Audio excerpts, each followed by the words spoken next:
Hey everyone, so it's been a while since my trip to Seattle back in the beginning of March, and I guess I just wanted to kind of give my thoughts about my whole entire experience going to Seattle with my fiance, as well as attending Emerald City Comic Con. Hands down, it's got to probably be one of the best birthdays I've ever had. I got to be with my most important loved one, and we definitely got to travel to somewhere new, as well as we got to experience it together. And for her, it was her first time attending a comic book convention. To kind of give a background for this trip, we were planning something really big to do for my 30th birthday, and we were kind of in a tie between Oregon versus Washington. I think the thing that really kind of like sealed the deal for us was that Emerald City Comic Con was happening on my birthday. Actually, I've been to my fair share of conventions. I've been going since I was maybe 12, and this would be my fiance's first real experience. Also, I guess something that was really like encouraging us to want to go to is that Matthew Lillard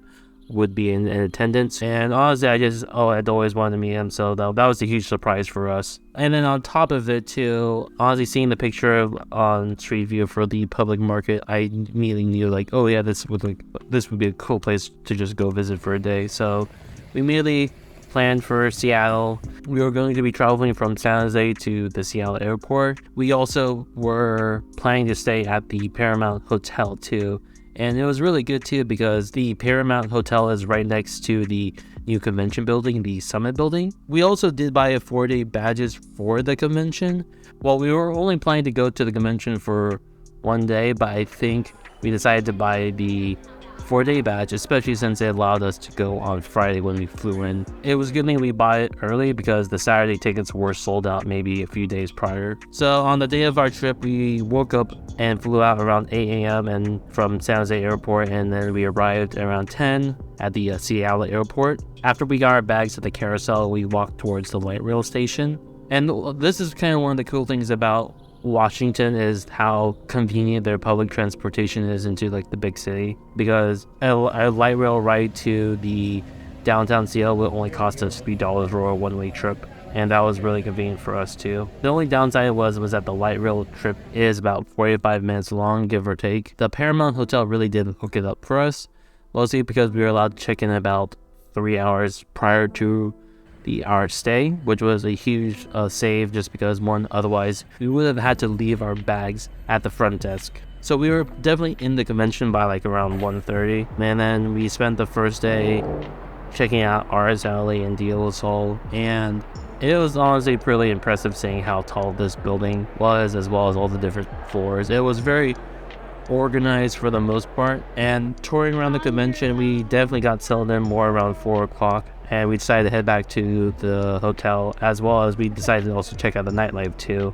We went to a ramen place called, I think, Izakaya. It was kind of close to the public market area, and this was something I was getting frustrated with, was that most of the restaurants were closing prior to 8 o'clock. So it was definitely a struggle of trying to find a place to eat. But this one was like nice. It had sushi for my fiance, and it had ramen for me. You see me churning, I hate it. You're rolled like you're churning, like I'm dirty.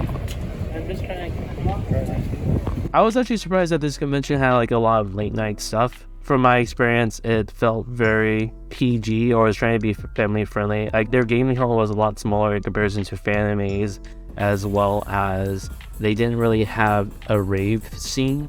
Rather, they had a prom, which was only available on Saturday.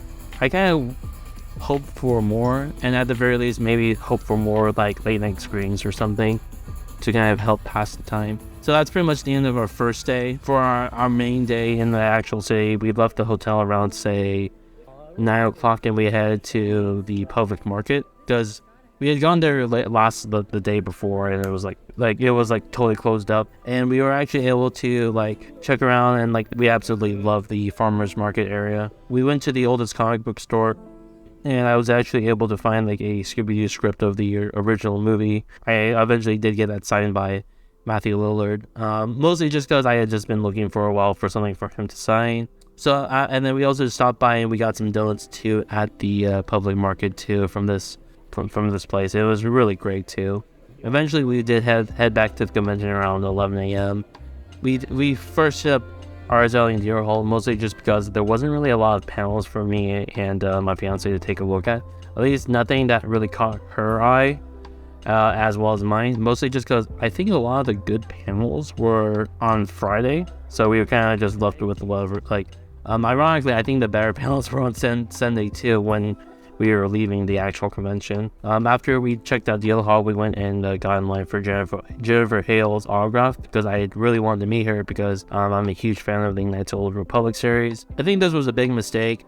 She seemed like a nice lady, but she did arrive like 30 minutes late and there wasn't really any type of excuse. So it definitely did leave us a bit of a sour note. And then also on top of it too, with celebrity and guests, my fiance did get us tickets for a photo op with Matthew Lillard at 4 o'clock, as well as an autograph session. He was actually late because he was signing autographs because he had kind of fallen behind schedule. Really, he was like probably the best thing from this convention. Nicest guy ever. And he really did prioritize the guests above and foremost. Photos went quick, but the autographs were like such a weird gamble. Mostly because one, he was slated to leave the convention by 6:30. And I want to say we were getting his autograph by 6:29. It was really down to the wire, but you know, I'm glad we got to meet the Shagmeister. He also did baptize me and my little pork friend too. Me and my fiance got dinner at like the pizza place, and then we proceeded to check out the prom that they had on Saturday night.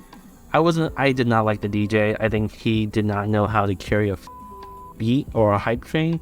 Just because he would do some really hype music and then it would just stagnate. And I'm like, okay, I cannot get into the vibe of this. They also had a bar too, which was great, but the bar was like way too packed and anything that was at the convention still was kind of sold out. And they were closing early to the point where we actually had to like exit the convention and check out a Caribbean bar kind of down the street. But it was still pretty far. It was over a really fun experience in the city of Seattle with my fiance for my 30th birthday. And I probably would recommend people to attend this con. Overall, a very solid experience. That being said though, this convention did have quite a few problems in my opinions.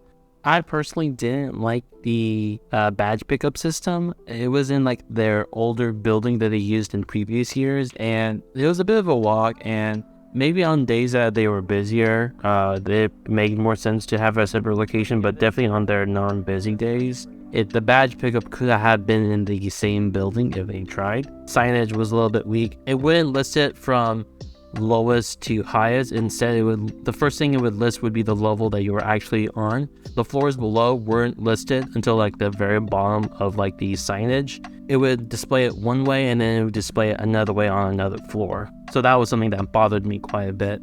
Another kind of bad thing about the convention that we were noticing was how inconsistent the security was. Their security system kept triggering my fiance's bag, mostly because she had like a little tiny tin case of like Altoids or something, and it kept triggering it every time to the point where it's just like we had to take it out. They were like chill dudes, but they were definitely a lot more relaxing of the situations, I guess. A lot of times they definitely didn't feel professional enough in comparison to San Jose. All considering, I think I do prefer maybe Fanmaze now. I kind of wish there was a bit more security, especially since one, they are no longer doing like peace bonding for prop weapons. There was definitely a lack of panels as well too for this convention. It just wasn't enough for me and my fiance to do aside from check out Dealer Hall and RSL. And I've been to better conventions that do a better job at listing certain panels, so that was a bit of a disappointment. There was all like, this is more of a nitpick, but I definitely didn't like the drinking options they had at the convention, but then most conventions don't really have that to begin with. Also, something that I felt the most was that there was a bunch of people outside selling badges at like a scalper's price, and for the most part the convention was okay with it. Like, I've been to like Fanmade for so many times, and definitely they're not allowed within close proximity of the convention center, so it's really weird to see that they were able to get away with that, but to each their own, I suppose. And then I guess finally my last complaint about the convention was that video recordings were for the most part banned in very specific sections. So one of them was the autograph section. You weren't allowed to have video recordings of photos of the celebrity guests. I think mostly just due to the privacies, which I do understand. I just wish now that we got the chance to capture Matthew Lillard baptizing me. I think the bigger irritation about the no recording policy for panels is that It stems from three things. It stems from obviously the celebrities wanting their privacy as well as ability to monetize their speaking, but at the same time though, this is also incorporated where the convention itself is monetizing their panels afterwards. So in my research, I discovered that the panels are uploaded to a site called Popverse, where they're recorded and upload there, so you have to have like a membership to be able to access them. I'm not really familiar enough with like these type of streaming sites, mostly just because from my experience at attending conventions, they've always kind of been accessible for anyone to really record them. And I have actually, this is the first time I'm seeing this type of exclusivity. Despite a lot of the criticisms that I did list just now, I do feel like this convention was fairly good. I think this convention is what a lot of other smaller ones hope to aspire to one day. Mostly because of all the different celebrity guests as well as the different industry groups that do come out to this convention. It's definitely a very lofty goal, and at the same time, they have the benefit of having this convention in a brand new building, so state of the art. Everything was really clean, polished, and whatnot. And I also really appreciated the inclusive spaces, so there was quiet areas, there was LGBT spaces. I also really appreciated how well curated the dealer hall was. I personally didn't notice any type of bootleg items, which is really nice because that was my number one complaint about Silicon. And apparently when we were talking to one of the vendors, that's when we learned that the night portion of the convention, this was their first year doing it, so it's a good thing that they're trying, and I hope that they do better next year as well. Anyways, that's about it. If you guys like this video, feel free to like it as well as subscribe to the channel. It does help out a lot. And feel free to tell me what's your favorite convention that you attend. Maybe it's something that I can check out in the far future. And as always, I'll see you guys for the next one. Bye!